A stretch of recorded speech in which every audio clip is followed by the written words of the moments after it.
Hablando de las vías sensitivas, es esto de acá, y llegamos al punto en la clasificación de las vías sensitivas, donde dijimos que desde el punto de vista fisiológico nos interesaba la clasificación solamente dividiéndola en dos vías, ¿no? Una vía dorsal y una vía anterolateral. Comparamos ambas vías y dijimos que si bien en ambas vías vamos a necesitar de 4 neuronas, la diferencia básicamente entre estas dos vías es el punto en el cual el axón de la segunda neurona decusa, ¿verdad?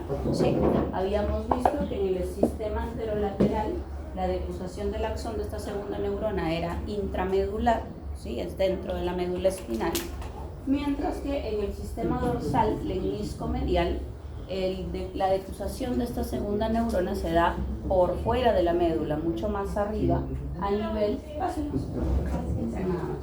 se daba a nivel del bulbo raquídeo en su parte inferior. ¿Okay? Esto explicaba por qué cuando se presentan lesiones medulares, ya sean secciones completas o parciales de la médula, la afectación de estas vías puede llevar al compromiso diferido de las modalidades sensitivas, ¿sí? Usualmente en las secciones completas, al 100% completas, pues el compromiso de las sensibilidades va a ser siempre de forma general y bilateral, ¿sí? Pero lo que ustedes deben saber es que de las lesiones medulares existentes, rara vez una lesión medular es 100% completa, ¿sí? A beneficio del paciente, casi siempre cuando se presenta una lesión medular, las lesiones medulares suelen ser parciales, ¿ok? Entonces, cuando la lesión medular es parcial y sobre todo cuando es una hemisección, ya sea derecha o izquierda, justamente nosotros nos vamos a dar cuenta de la presentación de esta hemisección por la disparidad que va a haber en la sintomatología sensitiva, porque vamos a ver que en un hemicuerpo se va a comprometer un tipo de sensibilidades, mientras que en el otro hemicuerpo se van a comprometer otro tipo de sensibilidades, ¿sí? Usualmente en las hemisecciones, la sensibilidad comprometida en el mismo lado de lesión suele ser la de la vía dorsal lemnisco-medial, porque esta es la vía que no cruza en la médula, ¿sí? Recordando lo que vimos la semana pasada, ¿qué modalidades sensitivas incluía la vía dorsal o lemnisco-medial? O también llamada en sus libros de anatomía la vía bulbotalámica, ¿no? ¿Por qué bulbotalámica? Porque la decusación de la vía se da en el bulbo, por eso se llama bulbotalámica, ¿sí? ¿Qué modalidades sensitivas iban por esta vía dorsal? ¿Tacto fino? No. Tacto fino o tacto discriminativo, ¿okay? O también llamado tacto epicrítico. ¿Qué más? ¿Qué más va por la vía dorsal? Aparte del tacto fino, Propicepción. vibración, ¿sí? También llamada la vibración palestesia, por si acaso. Propicepción. Vibración palestesia, propiocepción, que es la capacidad de reconocer la posición del cuerpo, ¿sí? Esas tres son las fundamentales, ¿ok? La información que va por estas vías dorsales, por estos cordones blancos posteriores y que recién logra hacer sinapsis en el bulbo, por eso se llama bulbotalámica, lleva el tacto fino, la propiocepción y la palestesia o vibración, ¿ok? Mientras que la vía anterolateral, o también llamada el tracto espinotalámico, ¿ok?, se caracteriza por su decusación en la médula. ¿Qué información vamos a llevar a través de estos tractos espinotalámicos? Temperatura, dolor tacto grueso, y tacto grosero o protopático o tacto no discriminativo, ¿ok? Y todo aquello que sea alguna sensación táctil en la superficie del cuerpo, que sea inespecífica, cosquilleo, prurito, caricias, también es llevado por este sistema anterolateral, ¿okay? Acuérdense, todo lo que sea tacto, donde el tacto no sea un tacto que permita discriminar estímulo, ¿sí?, va a ir por el sistema anterolateral. En cambio, todo aquel tacto que sí permite discriminar estímulo va a ir por el sistema de la columna dorsal, ¿ok? Muy bien. Seguimos un poquito y nos olvidamos ya de las vías para centrarnos un poquito ahora en la corteza, ¿ok? Al final, el objetivo de toda esta información sensitiva, que inicialmente fue captada por los receptores periféricos, tiene como finalidad llegar a la corteza cerebral, ¿ok? Solo cuando esta información llegue a la corteza va a, por así decirlo, notar que hay algún tipo de estímulo sensitivo, ¿sí?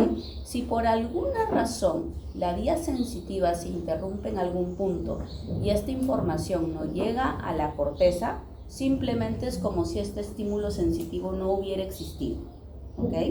Es decir, que si uno de ustedes tuviera un tumor creciendo en estas áreas somatosensitivas que vamos a describir ahora, podría no percibir dolor, temperatura, vibración, propiocepción, cualquiera de estas modalidades sensitivas, solo por el hecho de tener lesionada la corteza. ¿Por qué? Porque no significa que el estímulo no existe o que la vía no lo transporta. El problema es que no llega al punto final donde esta información se hace consciente, que es la corteza cerebral, ¿ok? Entonces, en la corteza cerebral, para procesar toda esta información somática, es decir, información que viene de la superficie corporal, tenemos las áreas somatosensitivas, ¿ok? Estas solo procesan información sensitiva somática, ojo, porque por ejemplo, la información visual tiene su propia área visual, la información auditiva tiene su propia área auditiva en la corteza, ¿ok? Cuando yo digo área somatosensitiva de la corteza, me estoy refiriendo a esa área que recibe solo información de la superficie corporal, ¿ok? De estas dos vías que hemos descrito hace un momento. ¿Qué áreas tenemos en la corteza para esto? Básicamente tenemos el área somatosensitiva primaria, área 1, 2 y 3, ¿sí? De Brockman, y la área somatosensitiva secundaria, que básicamente puede tomar la parte posterior al área 1, 2, 3. ¿Y cuál es la función de estas dos áreas? En el área somatosensitiva primaria, como vemos acá a la izquierda, nosotros tenemos un área específica para recibir la información sensitiva somática de cada partecita del cuerpo, ¿ok? Es decir, hay un área donde llegan los estímulos de la lengua, hay un área donde llegan los estímulos del dedo pulgar, hay una zona de corteza específica para que llegue la información de una zona corporal. Y de esa manera, la corteza se hace consciente de dónde está el estímulo sensitivo, en qué parte del cuerpo, ¿ok? Notarán que en este gráfico vamos a ver que hay zonas del cuerpo que tienen áreas más amplias en la corteza para esta discriminación del estímulo sensitivo, ¿sí? ¿Cuáles son esas áreas que tienen más área de corteza según nuestro muñequito, que por cierto se llama homúnculo sensitivo?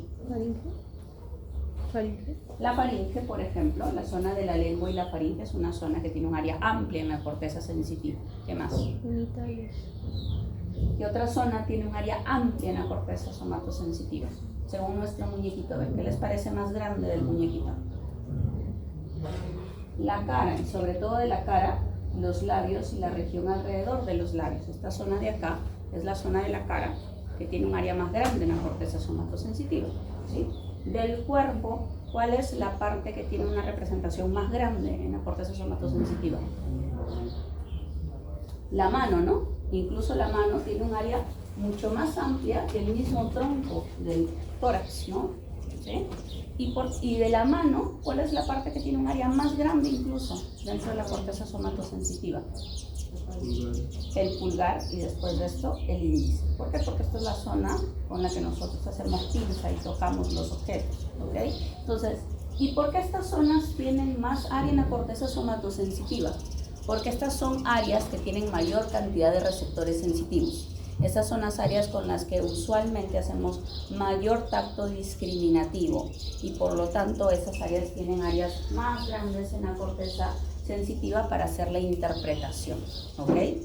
Profesora, ¿y cómo saben ustedes que estas áreas tienen mayor representación en el cerebro?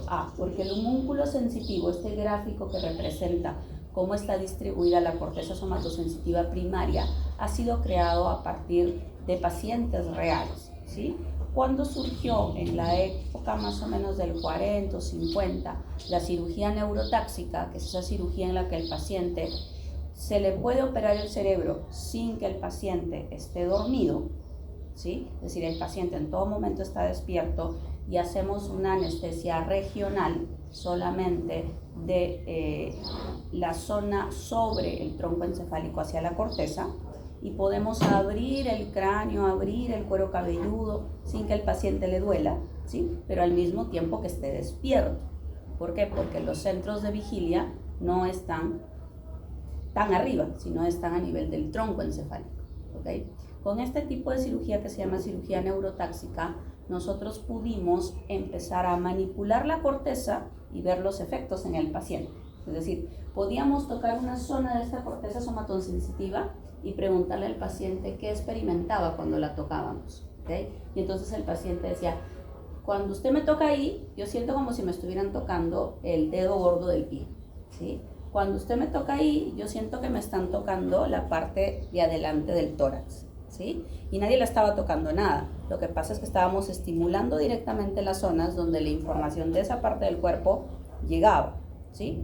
Cuando veamos la parte motora, vamos a ver que en la corteza motora también existe un homúnculo motor, es decir, también sabemos cuál es la distribución de la información que va a controlar diferentes partes del cuerpo del punto de vista motor.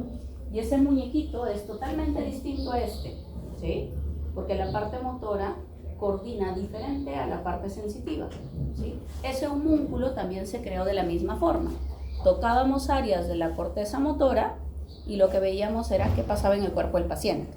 Aquí, por el contrario, uno toca la corteza motora y el paciente hace movimiento, ¿sí? Le tocas, por ejemplo, una zona de la corteza motora y el paciente mueve la mano, o mueve el brazo, o mueve la pierna, ¿sí? Entonces, estos famosos homúnculos, estos conocimientos de la corteza que ustedes van a ir revisando en sus libros, han sido resultado justamente de la cirugía neurotáxica, ¿ok? Que es una forma de neurocirugía. Vamos a avanzar un poquito acá. Y me olvidaba mencionarles, ¿y para qué existe la corteza somatosensitiva secundaria si la información llega a la primaria? Porque la corteza somatosensitiva secundaria se va a encargar de complejizar la información somatosensitiva.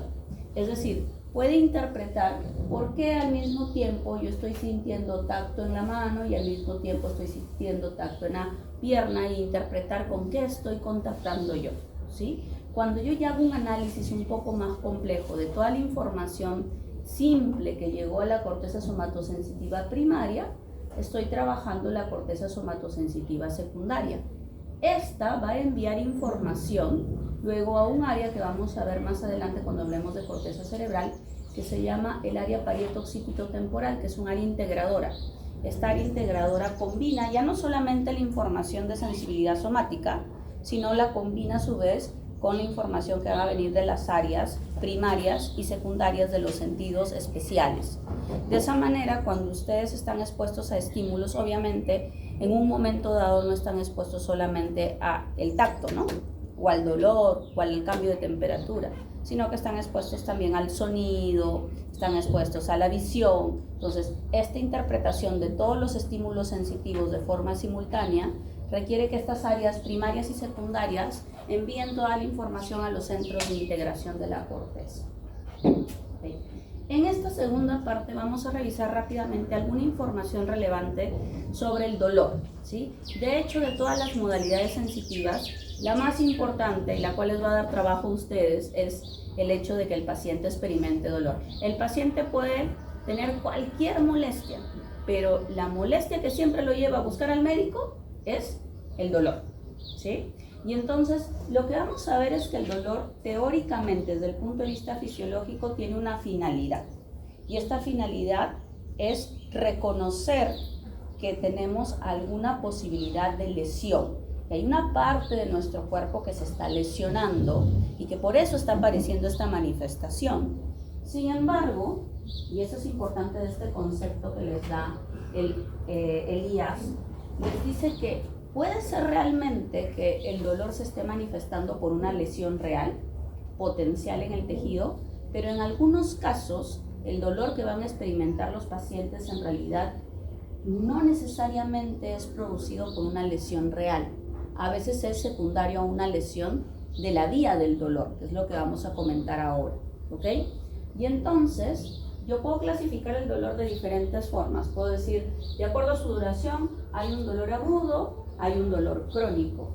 Puedo decir, de acuerdo a la etiología, hay dolor inflamatorio, dolor por neoplasias, dolor por estimulación mecánica, diferentes etiologías.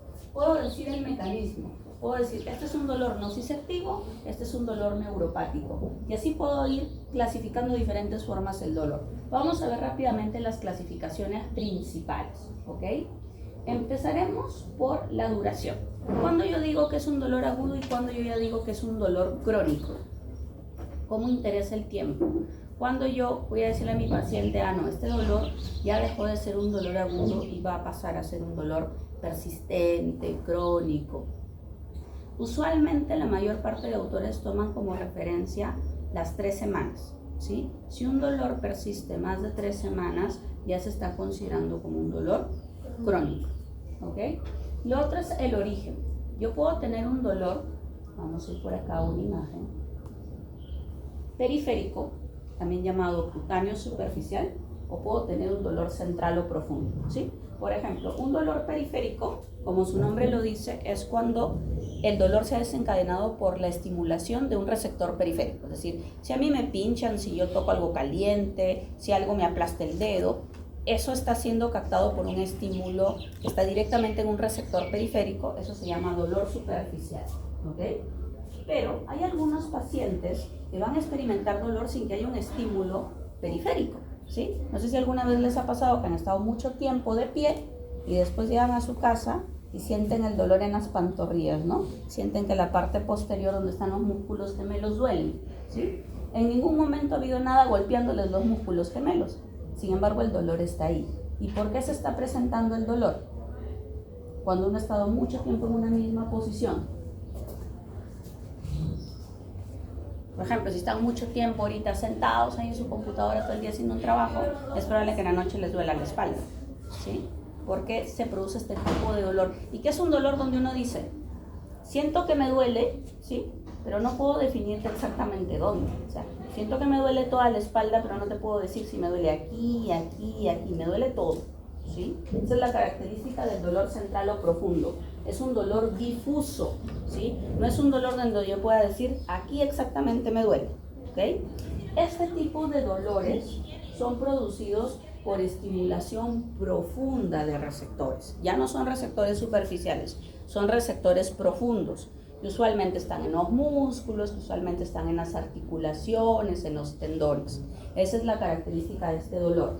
Ya no son receptores periféricos, son receptores profundos, ¿sí? Y es un dolor siempre mal definido, un dolor difuso y no preciso, ¿no? Uno no puede decir me hinca, me quema, solo es un dolor, no puedo decirte qué tipo de dolor, ¿ok? El otro tipo de clasificación tiene que ver respecto a dónde se produce la lesión para que aparezca este dolor. Aquí vamos a diferenciar al dolor nociceptivo del dolor neuropático, ¿sí? Cuando yo digo que es un dolor nociceptivo, nuevamente, cuando el estímulo ha estado sobre un receptor de dolor, ¿sí? Aquí la causa del dolor es que ha habido estimulación de receptores de dolor. Aquí recordar que hay 2 tipos de receptores de dolor, los nociceptores y las terminaciones libres, ¿ok? Los nociceptores usualmente son receptores mielínicos rápidos, mientras que las terminaciones libres pueden ser mielínicas o amielínicas, pero el mayor número de terminaciones libres son amielínicas y son lentas, ¿ok?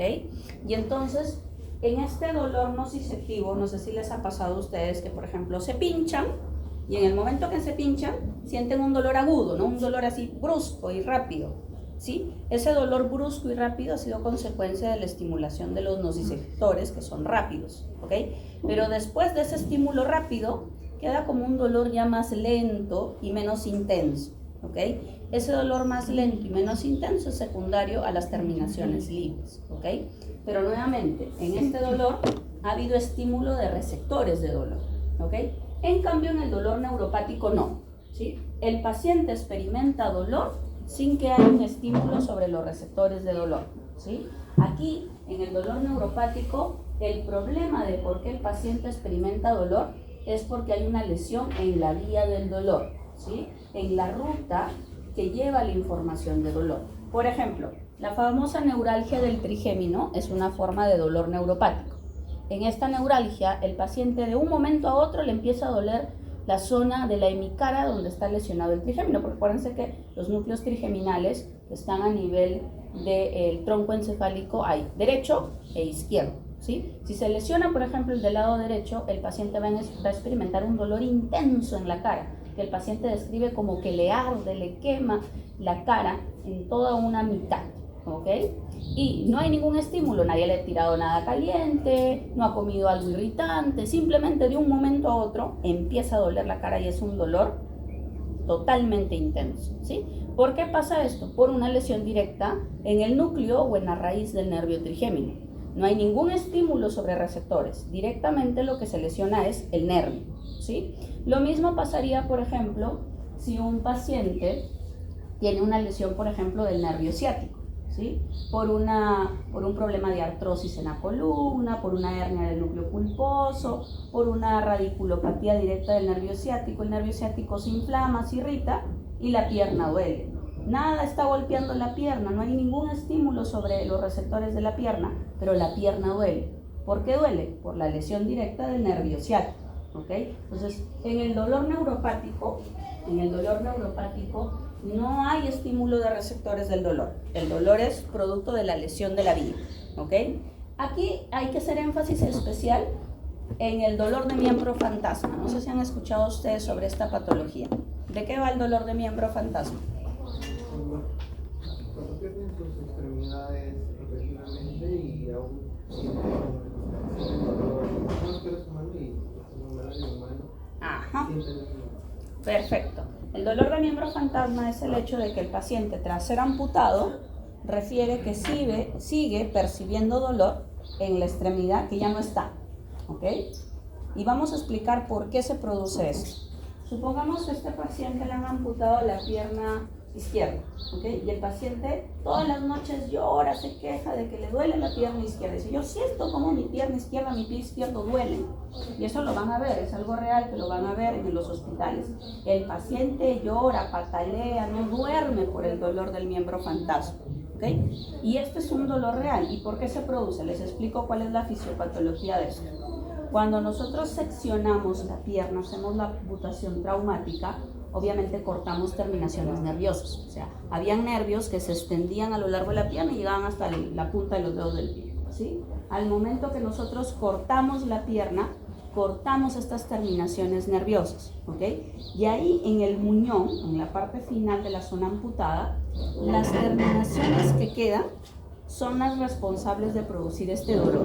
¿Por qué? Porque estas terminaciones envían señales a la corteza, ¿sí? Envían señales a la corteza diciendo que hay dolor, ¿sí?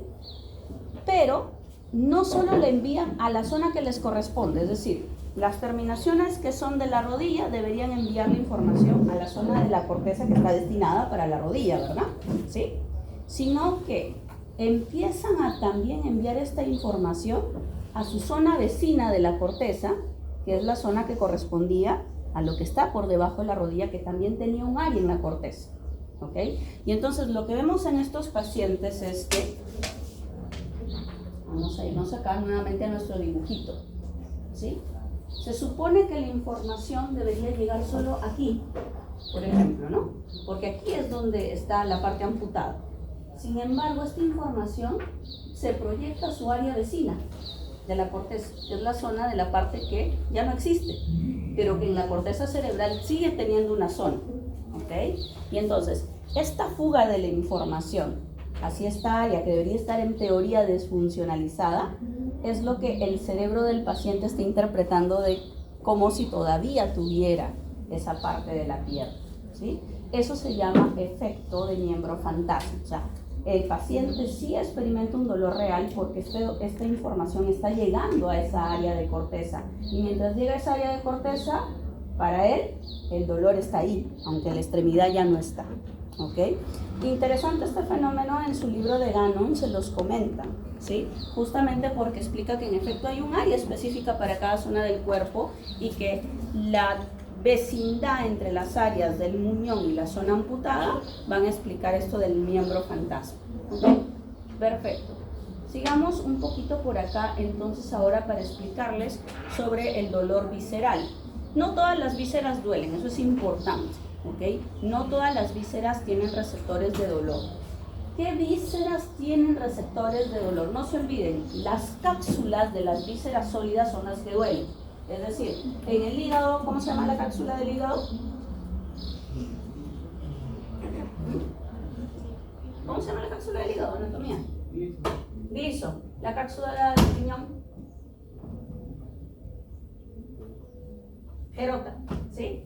Las cápsulas son usualmente las que tienen las terminaciones libres. Por eso es que cuando un paciente tiene un tumor, por ejemplo, del hígado, puede ser que no experimente dolor. ¿Cuándo se da cuenta que está el tumor? Cuando el tumor crece tanto que ya llega a comprometer la cápsula del hígado. En ese momento recién al paciente le empieza a doler. Y ya para ese entonces usualmente el tumor es enorme, ¿sí? Lo mismo pasa con los tumores renales. Usualmente no duelen. A veces el paciente lo detecta más porque el paciente empieza a presentar hematuria, empieza a presentar infección urinaria, pero cuando el tumor duela, va a ser cuando el tumor esté súper grande porque ya llegó a la cápsula, ¿ok? Entonces, en las vísceras sólidas no se olviden, lo que duelen son las cápsulas. En el hígado también usualmente lo otro que tiene receptores sensitivos son los conductos biliares. Entonces, solamente las tumoraciones dependientes de los conductos biliares, como por ejemplo los colangiocarcinomas, sí pueden producir dolor desde su debut, pero no los tumores de parénquima, ¿ok? ¿Qué otra cosa duele? La pleura y el pericardio, no se olviden de eso, ¿sí? Por eso cuando un tumor, por ejemplo pulmonar, llega a comprometer la pleura, cuando tenemos una neumonía con derrame pleural, cuando tenemos una tuberculosis, hay dolor torácico. ¿Sí? Para que en el tórax haya dolor, no se olviden, tiene que estar comprometida la pleura. Y sobre todo de la pleura, ustedes saben que la pleura tiene visceral y parietal. La que tiene más receptores sensitivos siempre es la pleura parietal. ¿Ok? Otra cosa importante es que en el pulmón, igual que en el hígado, el parénquima pulmonar no duele, pero lo que sí duele es cuando se afecta el bronquio, porque los bronquios en su pared sí tienen receptores sensitivos. Entonces, si yo tengo un tumor que empieza a aplastar una zona de bronquios o que crece dentro de un bronquio, eso sí va a producir dolor, ¿ok? Entonces, tengan en cuenta eso. El parénquima pulmonar, el parénquima de las vísceras sólidas como el hígado, el vaso, el riñón, no duelen, ¿sí? Y eso hace que a veces patologías a este nivel pasen desapercibidas en los pacientes, ¿ok? Lo otro es el dolor somático. El dolor somático es aquel dolor donde tú dices, este dolor está producido no dentro de mi cuerpo, esto es un dolor en la superficie corporal, pero puede ser profundo, puede ser superficial, como hemos visto hace un momento. Y lo otro es el dolor referido, ¿sí? El dolor referido se da por una combinación entre el dolor visceral y el dolor somático, ¿sí? Lo que sucede es que los segmentos medulares, la médula, recoge información sensitiva, tanto de la superficie corporal como de las vísceras, ¿ok? Y también envía información motora tanto a la superficie corporal como a las vísceras. Entonces sucede que a veces, como pasa por ejemplo en la famosa apendicitis, ¿sí? Una víscera puede estar inflamada y esta información va a la médula, ¿sí? Pero la médula tiene problemas para detectar si esta información sensitiva vino de la víscera o vino de la superficie corporal. Y entonces ahí se puede generar una mala interpretación de la información cuando esta información sube a la corteza y la corteza interpreta como que lo que está doliendo es la superficie corporal, ¿ok? Entonces, cuando por ejemplo pasa la famosa apendicitis, en la fase inicial de la apendicitis, el paciente siente que le duele alrededor del ombligo, ¿sí? Cuando el dolor empieza, es un dolor siempre periumbilical. ¿Pero y por qué duele alrededor del ombligo si el apéndice está acá en la fosa ilíaca derecha? Porque sucede que la zona de piel del ombligo va al mismo segmento medular que la información del apéndice, ¿ok? O sea, la información visceral del apéndice y la información de esta zona de piel alrededor del ombligo van a la misma zona de médula. Entonces, cuando el apéndice se inflama, la información va a la médula y la médula confunde la información como si viniera de la zona del ombligo, ¿sí? Pero pasan las horas, el apéndice se inflama más y al inflamarse más empieza a inflamar el peritoneo. Cuando ya se inflama el peritoneo que está alrededor del apéndice, entonces ya se detecta mejor que el dolor está más localizado, y entonces de lo que el dolor inicialmente se percibía alrededor del ombligo, unas 6 a 12 horas después, ahora ya se interpreta como un dolor en fosa ilíaca derecha, ¿sí? ¿Por qué ya se localiza el dolor? Porque ahora ya no se está inflamando solo el apéndice, sino ya se está inflamando la pared abdominal alrededor del apéndice. Entonces, esa característica de cómo el dolor migra en apendicitis es básico para el diagnóstico de apendicitis. O sea, ningún paciente podría fingir esa evolución del dolor, ¿sí? O sea, el paciente no te va a decir, me duele primero el ombligo y me duele luego acá en la fosa ilíaca derecha, porque el paciente no sabe esta correlación fisiológica, ¿ok? Entonces, lo raro sería que tengas un paciente que de pronto te dice, el dolor de inicio me empezó acá, ¿sí? Porque no es lo habitual. Sabemos que el relato cronológico es que por el dolor referido, en las fases iniciales de la apendicitis, siempre hay un dolor periumbilical antes de la migración del dolor a la fosa ilíaca derecha, ¿ok? Y esa es la importancia del dolor visceral, porque el dolor visceral es algo que el paciente no puede fingir. Por ejemplo, lo mismo pasa con el dolor del infarto agudo de miocardio, ¿sí? Cuando un paciente se está infartando, el dolor del infarto nunca es aquí donde está el corazón, ¿sí? O sea, el dolor nunca es aquí en esta zona izquierda donde nosotros sentimos el latido cardíaco. ¿Por qué?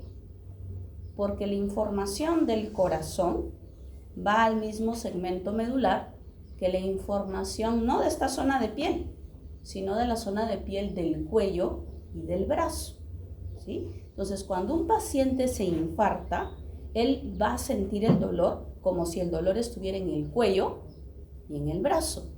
¿Por qué? Porque esas dos zonas comparten el mismo segmento medular, ¿ok? Entonces, si un paciente viene a la emergencia y dice, me estoy infartando, me duele el pecho, no puedo respirar, me duele aquí, lo menos probable es que sea un infarto, ¿sí? En cambio, aquel paciente que te llega y te dice, doctora, me siento agitado, me falta el aire, estoy sudando, siento que ya me desmayo y me duele esta zona del cuello y el brazo, lo siento como si el brazo me doliera y adormecido, ese sí es un paciente con un infarto, ¿ok? El paciente no te va a poder fingir esa evolución del dolor porque él no entiende pues que fisiológicamente esa zona visceral está contactando con esta zona superficial, ¿ok? Entonces, los dolores viscerales, no se olviden, característicamente están explicados en que compartan la percepción de dolor con una zona cutánea por el fenómeno que se conoce como dolor referido, ¿ok? Y aquí justamente nos están mostrando que hay diferentes características para diferentes órganos para ubicar estos dolores referidos. Por ejemplo, el famoso dolor del cálculo renal, ¿sí? El paciente usualmente dice, me duele el riñón, y dice, me duele acá la zona lumbar. Eso es lo más falso del mundo, ¿sí? Lo más probable es que le duele el músculo, que le duele la articulación de la columna, pero no el riñón. ¿Por qué? Porque el dolor referido del riñón es un dolor que siempre va a la zona inguinal, ¿sí? La característica de un paciente que tiene una infección urinaria, que tiene un cálculo atrapado en el uréter o en la parte alta del riñón, es que el paciente te va a decir, doctora, me duele aquí, la ingle, y siento como que el dolor se me va hacia acá, hacia los genitales. Ese sí es un dolor renal, ¿ok? ¿Y por qué lo sabemos? Porque los dolores de la vía urinaria comparten la inervación de esta zona de la región inguinal superficial, ¿ok? Entonces, el que ustedes conozcan los patrones de dolor referido les va a ayudar a diagnosticar mejor y a identificar cuando el paciente tiene claro realmente la evolución y ustedes poder explicarle por qué le duele esa zona pese a que el riñón está por acá, ¿sí? Entonces, tiene que ver con que tanto la información visceral como la información cutánea comparten a veces un mismo segmento medular, ¿ok? Perfecto, vamos a seguir por acá. Ahora, así como hay vías del dolor, también existen las vías de analgesia. Yo les mencionaba en su momento que así como el dolor empieza, hay que hacerlo también ceder, ¿sí? En las vías del dolor, no se olviden, son siempre dos vías, una vía rápida y una vía lenta, ¿ok? La vía rápida, no se olviden, incluye los nociceptores e incluye vías mielínicas de tipo A delta, mientras que la vía lenta incluye terminaciones libres e incluye fibras amielínicas de tipo C, que son mucho más lentas comparadas con las A delta, ¿ok? Eso permite que el cerebro reciba una señal rápida de que hay dolor y luego una señal más lenta que le dice si aún persiste el estímulo de dolor, ¿ok? Y existen también las vías descendentes que hacen que una vez que ya se identificó que hay una noxa, pues este dolor cese. Estas vías descendentes, ya lo comentamos antes cuando hablamos sobre la serotonina en su momento, son vías que usualmente están alrededor de los acueductos del tercer y cuarto ventrículo. Ahí hay unas neuronas grises y estas neuronas descienden por la médula y liberan serotonina, encefalina y algunos opioides como por ejemplo las beta-endorfinas, que son las encargadas de hacer que ceda el dolor, ¿sí? Y así como estas sustancias son las que producen que cese el dolor, ¿cuáles son los neurotransmisores que están asociados más bien a hacer que aparezca el dolor? Pregunta de examen. ¿Cuáles son los neurotransmisores que explican las sensaciones de dolor que van por estas fibras A, delta y C? No se olviden, el principal neurotransmisor de dolor es la sustancia P y después de la sustancia P el glutamato, ¿ok? La sustancia P es la más principal porque es la que abunda en los nociceptores, ¿ok? Muy bien. Esto en cuanto a la parte sensorial. No sé si tienen alguna pregunta sobre lo que hemos comentado sobre esta parte sensorial. Vamos a ver ahora un poquito de tronco encefálico, que es lo que... Sí. ¿Podría repetir las vías dobles para la transmisión? Mencionó una vía rápida. Una vía rápida. Esta vía rápida viene de los nociceptores periféricos y utiliza fibras mielínicas de tipo A delta. ¿Sí? O sea, el tipo de axón que utilizas para llegar hasta la corteza cerebral es de tipo A delta, que es una fibra mielínica. Por eso la información va rápido, ¿ok? Mientras que la vía lenta, que viene de las terminaciones libres como receptores periféricos, sube al cerebro a través de axones que son de tipo C, fibras de tipo C, y las fibras tipo C son amielínicas, por eso esta vía es más lenta. En el caso de la migraña usualmente te duele la cabeza, pero eso se traslada más que todo a la parte del ojo, a la parte de la nariz. Entonces usted indicó que este dolor viaja a las zonas vecinas, pero la cabeza está, por decirlo acá, pero la sensación del ojo está mucho más lejos. Entonces... Lo que pasa es que la migraña tiene un mecanismo especial de dolor, ¿ok? En el caso de la migraña, el problema del dolor es un origen en cuanto a la irrigación del tejido encefálico. O sea, en la migraña no hay un estímulo sobre un receptor de dolor. En la migraña lo que tenemos es una alteración en el flujo de sangre a nivel cerebral y esta alteración en el flujo es la que produce básicamente la sensación de dolor. ¿Por qué? Porque hay una tendencia al vasoespasmo y este vasoespasmo genera isquemia y la isquemia produce dolor. Entonces, va a depender mucho en la migraña las manifestaciones de la zona en la que aparece la alteración vascular. ¿Okay? No quiere decir, por si acaso, y es importante diferenciar, que los pacientes con migraña tengan malformaciones vasculares. Lo que pasa es que sus vasos, por un tema genético, son más sensibles a dilatarse o a contraerse de forma intermitente con diferentes estímulos, ¿sí? Por ejemplo, las personas que son migrañosas habrán notado que, por ejemplo, toman alguna sustancia, como por ejemplo comen chifa, ¿sí? Y el chifa es una potente comida que tiene muchas sustancias que generan cambios en el tono vascular, ¿okay? Consumen esto y rápidamente empieza la migraña. O, por ejemplo, comen un chocolate y empieza la migraña. O toman un poco de vino, los taninos también cambian el flujo vascular cerebral. Entonces, en la migraña, el tema no va tanto por un estímulo en un receptor, va un poco relacionado al flujo de sangre al nivel de los tejidos.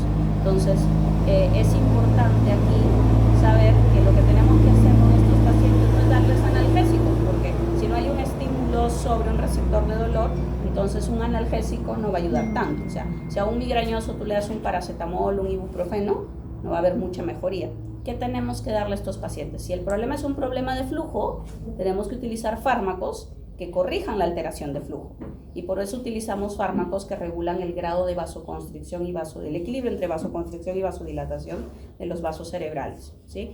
Fármacos en base a ergotamina, cafeína, que regulan el tono vascular, ¿ok? Entonces, es importante que ustedes entiendan que no todos los dolores, y eso es lo que hemos visto, son dolores asociados a un estímulo en un receptor. Hay dolores que tienen otros factores y es importante tener en cuenta qué factor es para corregir el factor más que tratar de bloquear la vía del dolor necesariamente. ¿Ok? ¿Alguna pregunta adicional, muchachos? Ok, entonces vamos a ver por acá un poquito sobre el tronco. A ver, para esta parte del tronco nos van a presentar un paciente. Miren, quiero que vean las características de este paciente.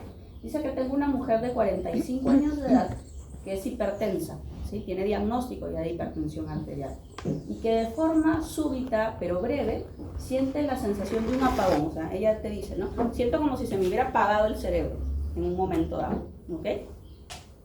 Dice ella que había estado presentando dolores de cabeza, náuseas, mareos y como un zumbidito, un sonidito aquí en el oído izquierdo durante el día anterior. O sea, ella había estado con dolor de cabeza, ese zumbidito y el mareo antes de que pasara esto del apagón que ella experimentó, ¿ok?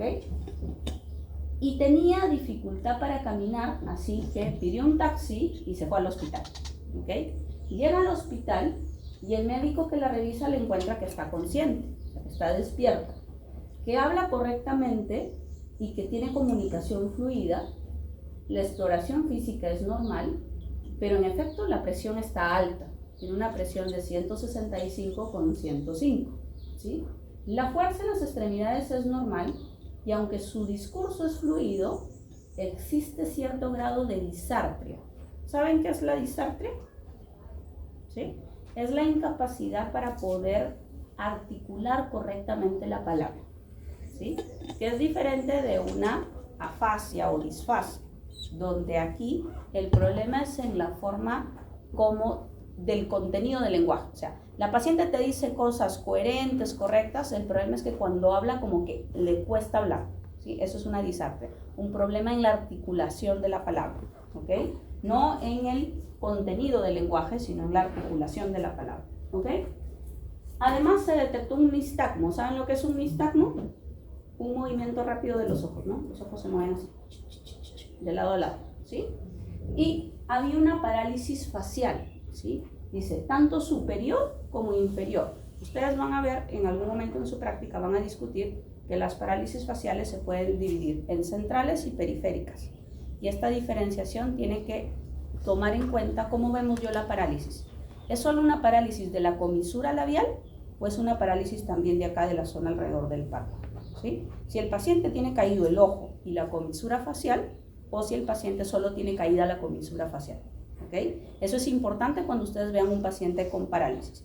Diferenciar si la parálisis es de toda la hemicara o si solo es de la parte inferior, ¿ok? En este caso la paciente tenía toda la hemicara comprometida, ¿ok? Y en este caso la parálisis es izquierda.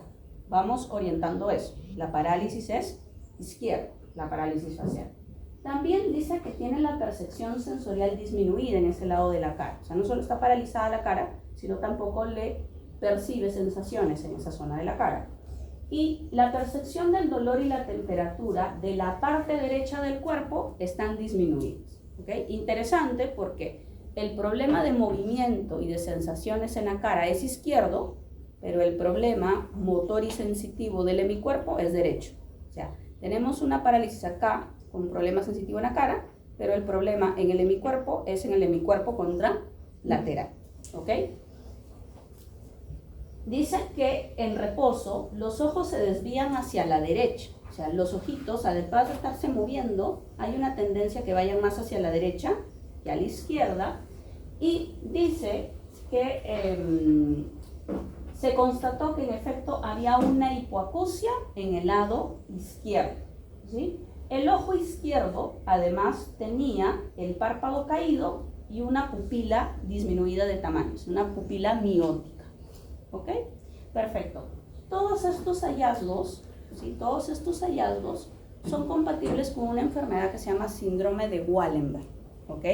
Para poder discutir sobre el síndrome de Wallenberg, vamos a ver algunas características que tiene el tronco encefálico, ¿sí? Pero les voy adelantando un poquito. Para que se presenten todas estas manifestaciones del síndrome de Wallenberg, la lesión no está ni en la corteza, ni está en la médula, sino la lesión está en el tronco encefálico. Por eso nos han puesto este caso clínico para iniciar nuestra revisión sobre el tronco. A ver, ¿por qué es importante el tronco encefálico? ¿Sí? Primero, el tronco tiene tres áreas, ¿verdad? ¿Sí? Por arriba de la médula, el bulbo, raquídeo, por arriba del bulbo raquídeo la protuberancia, por arriba de la protuberancia el mesencéfalo.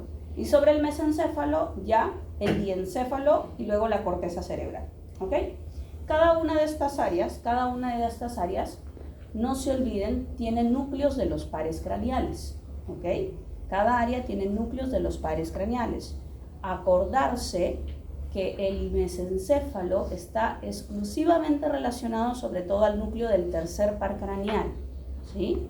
Mientras que la protuberancia está asociada a los núcleos del cuarto, quinto, sexto, séptimo, hasta el octavo, mientras que el bulbo raquídeo está asociado a los núcleos del octavo, noveno, décimo, onceavo y doceavo par craneal, ¿ok?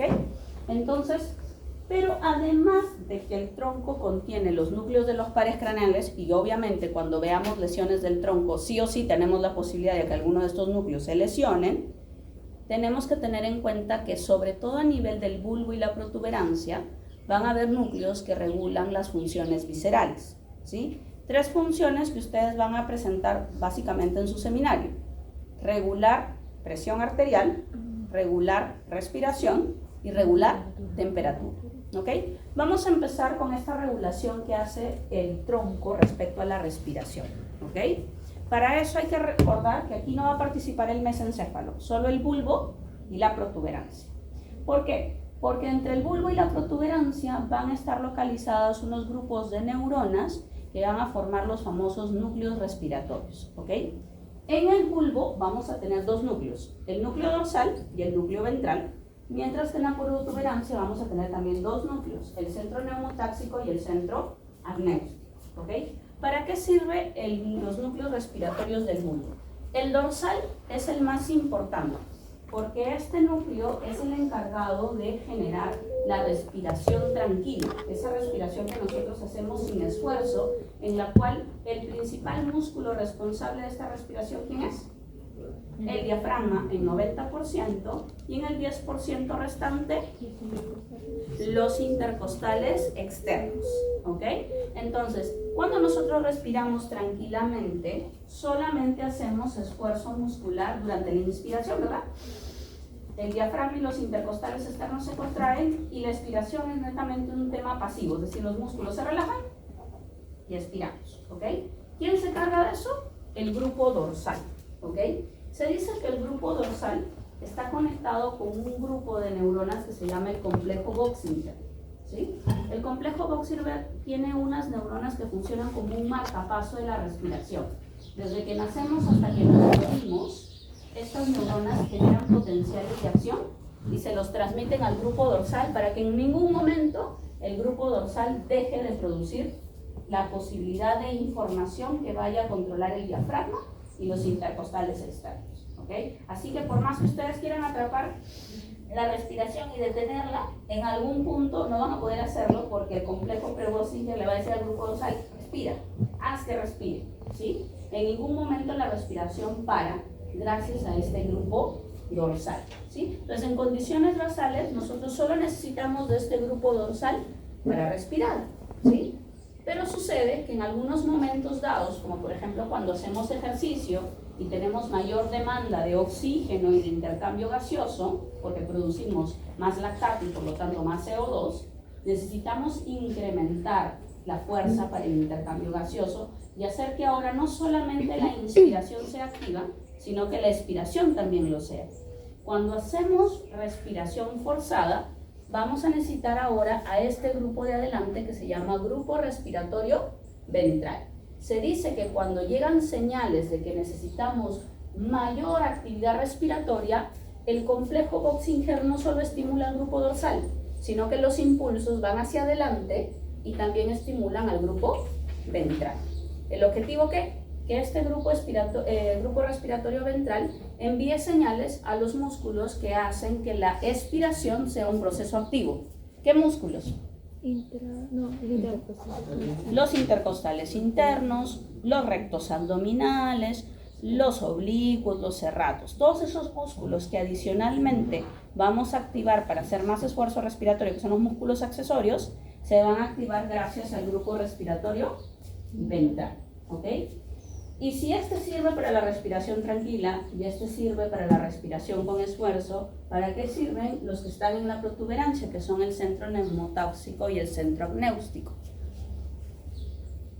Estos controlan el número de respiraciones por minuto, o sea, la frecuencia respiratoria, y controlan la profundidad de la respiración. ¿Okay? El centro neumotáxico tiene por objetivo cortar la rampa inspiratoria, es decir, acortar la inspiración para que cada ciclo respiratorio dure menos. ¿Okay?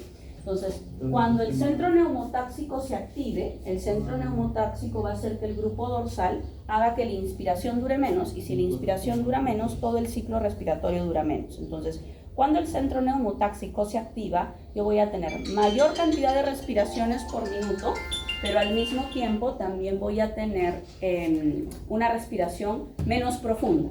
¿Ok? En cambio, cuando el centro apnéustico se active, la rampa inspiratoria va a durar más. Por lo tanto, cada respiración dura más, tengo menor número de respiraciones por minuto y las respiraciones son más profundas. ¿Ok? ¿Por qué este centro se llama apnéustico?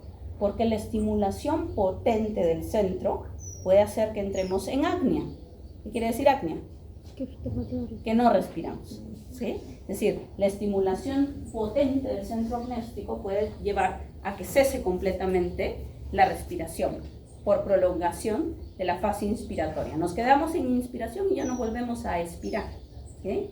De hecho, el centro apnéustico solo funciona en ocasiones muy limitadas. El que funciona más, y sobre todo cuando tenemos mayor demanda de intercambio, aumentando la frecuencia respiratoria, es el centro neumotáxico. ¿Ok? Perfecto. Entonces, pero ¿y cómo saben estos centros cuándo solo tengo que hacer respiración tranquila, cuándo ya tengo que hacer mayor esfuerzo, cuándo tengo que aumentar la frecuencia respiratoria o disminuirla? ¿Ok? Para poder hacer este control, obviamente tenemos que estar censando las condiciones de la respiración. Y la función de la respiración, no se olviden, la función de que yo respire es mantener constante las concentraciones de oxígeno, CO2 y pH. ¿Ok? Justamente entonces esos tres parámetros son los que vamos a censar. ¿Ok? A mí me interesa saber cómo está la PO2, cómo está la PCO2 y cómo está el pH. Y para censarlos yo voy a tener lo que se llaman los quimiorreceptores. Son receptores que detectan las concentraciones de estos tres factores. Los quimiorreceptores se dividen en dos: los quimiorreceptores centrales y los quimiorreceptores periféricos. ¿Ok? Los periféricos se van a encontrar básicamente a nivel del callado de la aorta y a nivel de la ramificación de las carótidas. ¿Ok? Vamos a ver, creo que por acá pusimos una figurita. No la pusimos, me parece. No está. Pero bueno, ¿sí? Tenemos más adelante una de los varoreceptores, ¿sí? En la misma ubicación donde están los varo, están también los químicos, ¿ok? Entonces, los periféricos están en los grandes vasos, en el callado de la aorta y en la ramificación de las carótidas, para detectar cómo está la concentración de CO2, oxígeno y pH en la sangre arterial, ¿ok? Ojo, los quimiorreceptores periféricos pueden detectar los tres estímulos, que básicamente es caída del oxígeno, aumento del CO2 o caída del pH, pero de los tres, el más importante, no se olviden, pregunta de examen, es la caída del oxígeno. ¿Ok? Para el quimiorreceptor periférico, el estímulo más potente es la caída de oxígeno. ¿Ok? Y los centrales solo pueden detectar las variaciones del pH. ¿Ok? Pero aquí hay un truco. Los hidrogeniones, cuando el pH sanguíneo se modifica, no pueden atravesar la barrera hematoencefálica. ¿Ok? Entonces, ¿cómo entonces los quimiorreceptores centrales se estimulan si los hidrogeniones que aumentan cuando el pH se vuelve ácido no atraviesan la barrera hematoencefálica? Porque el CO2 sí puede atravesar la barrera hematoencefálica. Entonces, el CO2 puede llegar al líquido cefalorraquídeo, ¿sí? Cuando este aumenta, y ya estando en el líquido cefalorraquídeo, gracias a la anhidrasa carbónica, que es una enzima, convertirse en ácido carbónico y desdoblarse en hidrogeniones. Y entonces, pese a que los quimiorreceptores centrales detectan cambios en el pH del LCR, en realidad estos cambios en el pH del LCR no son directamente secundarios a los cambios en el pH de la sangre arterial. ¿sí? Sino que estos cambios en el pH del LCR son secundarios al aumento de la PCO2 arterial. Entonces, en resumen, de forma indirecta, lo que están sensando los quimiorreceptores centrales son los aumentos de la PCO2 arterial, ¿ok? Entonces, ¿qué pasa cuando estos quimiorreceptores detectan que ha habido o caída del oxígeno, o aumento del PCO2, o acidosis? Cuando esto pasa, se estimulan no solo el grupo respiratorio dorsal, sino también el ventral, y se estimula también el centro neumotáxico. El objetivo, aumentar la frecuencia respiratoria y aprovechar para mejorar el intercambio gaseoso, y de esa manera hacer que se elimine CO2 y que captemos más oxígeno, y que con esto se modifique el pH. ¿Ok? Perfecto. Entonces, ya mencionamos cuáles son estos centros. Sin embargo, es importante recordar que la respiración también tiene un control voluntario, ¿verdad? Si yo les pido ahorita a ustedes que ustedes respiren más rápido, pueden respirar más rápido, ¿sí? Eso pasa porque la corteza cerebral también participa de esta regulación de los centros respiratorios, y eso pasa porque al final lo que permite la mecánica ventilatoria son músculos esqueléticos. Y recuerden que los músculos esqueléticos tienen un control motor consciente. Entonces, además del control inconsciente de la respiración que está dado por el tronco, estos músculos también tienen un control desde la corteza, que es el control voluntario de la respiración. No se olviden de eso también. ¿Ok? A ver, tocamos un poquito de presión para terminar. A ver, en la presión arterial hay diferentes formas de controlar la presión arterial. Si ustedes recuerdan de su Morfo 3, la presión arterial tiene un control a corto plazo, que es dado por este mecanismo que se llama mecanismo varoreceptor. Una regulación a mediano plazo, esta regulación es dado por el sistema renina-angiotensina-aldosterona, y una regulación a largo plazo, y esa regulación es dada netamente por el riñón, ¿ok? Por la excreción renal. Entonces, vamos a hablar del de a corto plazo. Este mecanismo implica que cuando la presión varía de forma súbita, empiezan a actuar los varoreceptores. Acuérdense, un concepto que tienen que tener bien claro. El varoreceptor, por ser varoreceptor, o sea, receptor de presión, es estimulado porque la presión aumente en el vaso sanguíneo, ¿sí? Cuando la presión aumenta en el vaso sanguíneo, el varoreceptor se estimula y empieza a enviar señales hacia el tronco, ¿ok? Por el contrario, cuando la presión cae, ya no hay pues presión contra el receptor, y entonces el receptor deja de enviar estímulos al tronco. De eso se va a basar esto que se llama el reflejo varoreceptor. Entonces, ¿en qué consiste el reflejo varoreceptor? Las señales que sean detectadas por los varoreceptores van a ir al tronco encefálico para que el tronco encefálico regule 3 parámetros: frecuencia cardíaca, volumen sistólico y resistencia vascular periférica. ¿Ok? Y entonces, ¿qué vamos a ver acá? Normalmente, cuando el varoreceptor envía impulsos al tronco encefálico, es cuando la presión está alta, ¿sí? Y en ese momento, esta información va al núcleo del tracto solitario. Si la información viene de los varoreceptores que están en el seno carotidio, esta información viene por las vías aferentes del noveno par craneal o glosofaríngeo. Si la información viene de los varoreceptores del callado de la aorta, viene por las vías aferentes del nervio vago, ¿okay? Pero ambas vías terminan en el núcleo del tracto solitario, ¿sí? El objetivo aquí es que si la presión está alta, estos varoreceptores le avisen al núcleo del tracto solitario para que el núcleo del tracto solitario estimule la respuesta parasimpática e inhiba la respuesta simpática. ¿Por qué? Porque el parasimpático, acuérdense, es un desacelerador cardíaco. Cuando yo a través de la inervación vagal del corazón, ¿sí?, a través del nervio vago que va al corazón, libero acetilcolina, la acetilcolina se une al receptor M2 y produce bradicardia, reduce la frecuencia cardíaca, ¿ok? Por eso decimos que el parasimpático es un desacelerador cardíaco, ¿ok? Mientras que el simpático, por el contrario, es un acelerador cardíaco, porque el simpático incluye rutas simpáticas que terminan en el corazón y liberan noradrenalina, y la noradrenalina y adrenalina se unen a los receptores beta 1 y aumenta la frecuencia cardíaca. Entonces, a mí me interesa, como la presión está alta, activar el parasimpático para que desacelere el corazón, ¿sí?, e inhibir al simpático que normalmente lo acelera. ¿Ok? Sin embargo, el simpático no solamente acelera el corazón, el simpático también constriñe los vasos sanguíneos, ¿sí? A través de su receptor alfa 1 produce vasoconstricción y incrementa la resistencia vascular. Y a mí me interesa reducir esta resistencia vascular, por eso me interesa bloquear al simpático. ¿Ok?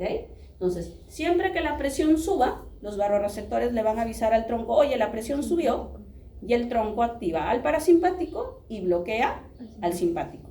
¿Y qué pasaría si pasa lo contrario? ¿Qué pasaría si en lugar de que la presión suba, la presión cae? Cuando la presión cae, los vasoreceptores ya no se estimulan, ¿ok? Y ya no envían las señales al tronco. Entonces, si el tronco no recibe las señales, dice, si el vasoreceptor no me está enviando información, es porque la presión se ha bajado súbitamente. ¿Ok? Entonces, si el núcleo del tracto solitario no recibe esta información, hace lo contrario, ¿sí? Deja de estimular al parasimpático, ¿sí? Y retira su inhibición sobre el simpático, ¿ok? Entonces, la no descarga del vasoreceptor va a implicar que el núcleo del tracto solitario ya no bloquea al simpático. El bloqueo se retira, el simpático se activa y se encarga de mejorarnos nuevamente la presión arterial. ¿Ok? Entonces, el objetivo de tener los vasoreceptores no es solamente detectar cuando la presión sube, sino también detectar cuando la presión baja. ¿Ok? Muy bien. El sistema renina-angiotensina-aldosterona ustedes ya lo conocen, ¿sí? Es importante que recuerden todas las fases de este sistema y sobre todo que vuelvan a recordar sobre los targets fisiológicos que hay asociados a cada uno de los pasitos de este sistema y recordar que el sistema renina-angiotensina-aldosterona se encarga específicamente solo del control de la presión arterial a mediano plazo. Es decir, yo no puedo esperar que de pronto se me hunda la presión y que inmediatamente se active el sistema renina-angiotensina-aldosterona. No. Lo primero que trabaja siempre es el sistema vasoreceptor y el sistema renina-angiotensina-aldosterona puede tomar horas o días antes de que se pueda activar. ¿Ok? ¿Preguntas, dudas sobre esta parte? ¿Sí? A ver, vamos, todos hemos circulado la asistencia, por favor. A ver, ¿quiénes faltan, por favor? Firme.